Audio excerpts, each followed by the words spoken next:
നമസ്കാരം. കേരളത്തിൽ ഒരു പ്രതിപക്ഷം ഉണ്ടോ? അക്കാര്യത്തിൽ സംശയം അങ്ങോട്ട് തീരുന്നേയില്ല. പ്രതിപക്ഷം എന്നാൽ അത്യാവശ്യം പ്രതികരിക്കാനെങ്കിലും അറിയേണ്ടതല്ലേ? അതല്ലേ പ്രതിപക്ഷം. അല്ലാതെ ഇത് ഒരു പ്രതികരണ ശേഷിയില്ലാത്ത പ്രതിപക്ഷം ആയിപ്പോയല്ലോ. പൊന്നു സതീശ നേതാവ്, സർക്കാരിനെതിരെ പ്രതികരിക്കാൻ മാത്രം ഉള്ളതാണോ ഈ പ്രതിപക്ഷം എന്ന ലേബൽ? എനിക്ക് അറിയാൻ മേലായിട്ട് ചോദിക്കാം. എന്താണ് കവി ഉദ്ദേശിക്കുന്നതെന്ന് അങ്ങോട്ട് മനസ്സിലാവുന്നില്ല.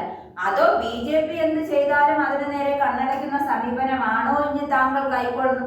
അതായിരിക്കും. തങ്ങൾ സർക്കാരിന് നേരെ ആരോപിക്കുന്ന സംഘിബന്ധം ആരുമായിട്ടാണെന്ന് ഇപ്പൊ തെളിഞ്ഞതല്ലേ ഉള്ളൂ. സന്ദീപ് വാര്യർ എത്തിയപ്പോ മനസ്സിലായില്ലേ കോൺഗ്രസ് ഇന്നത്തെ കുട്ടികൾക്ക് ആരുമായി ബന്ധമാണെന്ന്. അതുകൊണ്ടാണല്ലോ കോൺഗ്രസിലെ ചേട്ടമ്മ ഗവർണറുടെ അഹങ്കാര നടപടിയിലൂടെ മൗനം പാലിക്കുന്നത്. KTU ഡിജിറ്റൽ സർവകലാശാലയിൽ തന്നിഷ്ടപ്രകാരം താൽക്കാലിക VC-മാരെ നിയമിച്ച ഗവർണറുടെ നടപടിയിൽ ഒന്ന് പ്രതികരിക്കാൻ പോലും കോൺഗ്രസ് തയ്യാറല്ല.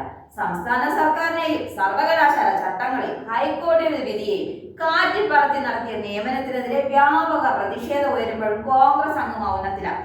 മുസ്ലിം ലീഗ് നേതാവ് PK കുഞ്ഞാലിക്കുട്ടി ഗവർണറെ തള്ളിയെങ്കിലും UDF ഇക്കാര്യത്തിൽ ഏകീകൃത നിലപാടില്ലെന്ന് തെളിഞ്ഞു. വ്യാഴാഴ്ച മറ്റെല്ലാ വിഷയങ്ങളിലും പ്രതിപക്ഷ നേതാവ് VD സതീശൻ പ്രതികരിച്ചെങ്കിലും രണ്ട് സർവകലാശാലയിലെ ചട്ടവിരുദ്ധ നിയമങ്ങൾ കണ്ടില്ലെന്ന് നടിച്ചു.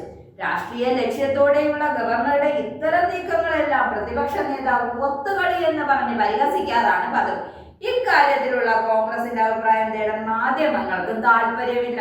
ഡിജിറ്റൽ താൽക്കാലിക VC-ആക്കിയ കുസാറ്റിലെ അധ്യാപകനായ ശിവപ്രസാദ് പ്രത്യക്ഷത്തിൽ തന്നെ സംഘപരിവാർ രാഷ്ട്രീയത്തിന്റെ വക്താവാണ്. ഡോക്ടർ സിസ തോമസ് ആട്ടെ നേരത്തെ തന്നെ BJP-യുടെ ചട്ടുകമായി പ്രവർത്തിക്കുന്ന ആളാണ്. കേരളത്തിലെ ഉന്നത വിദ്യാഭ്യാസ മേഖലയെ തകർക്കലാണ് ഗവർണറുടെ ലക്ഷ്യമെന്ന് തെളിഞ്ഞിട്ട് കോൺഗ്രസ് നിലപാടെടുക്കാത്തത് സംസ്ഥാന വിരുദ്ധ താല്പര്യത്തിന് പ്രാധാന്യം കൊടുക്കുന്നത് കൊണ്ടാണെന്ന് വ്യക്തം. കേരളത്തിലെ സർവകലാശാലകൾ തന്നിഷ്ടപ്രകാരം നിയമനം നടത്തുന്ന ഗവർണർ ആരിഫ് മുഹമ്മദ് ഖാന്റെ നടപടിയെ മുസ്ലിം ലീഗ് പിന്തുണയ്ക്കില്ലെന്ന് അഖിലേന്ത്യാ ജനറൽ സെക്രട്ടറി PK കുഞ്ഞാലിക്കുട്ടി.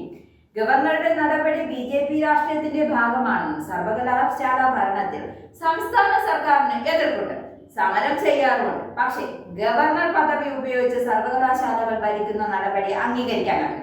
എന്തായാലും ഗവർണറുടെ ഈ നടപടി എന്താകും മുന്നോട്ടുള്ള നടപടി എന്ന് കാത്തിരുന്ന് നമുക്ക് കാണാം.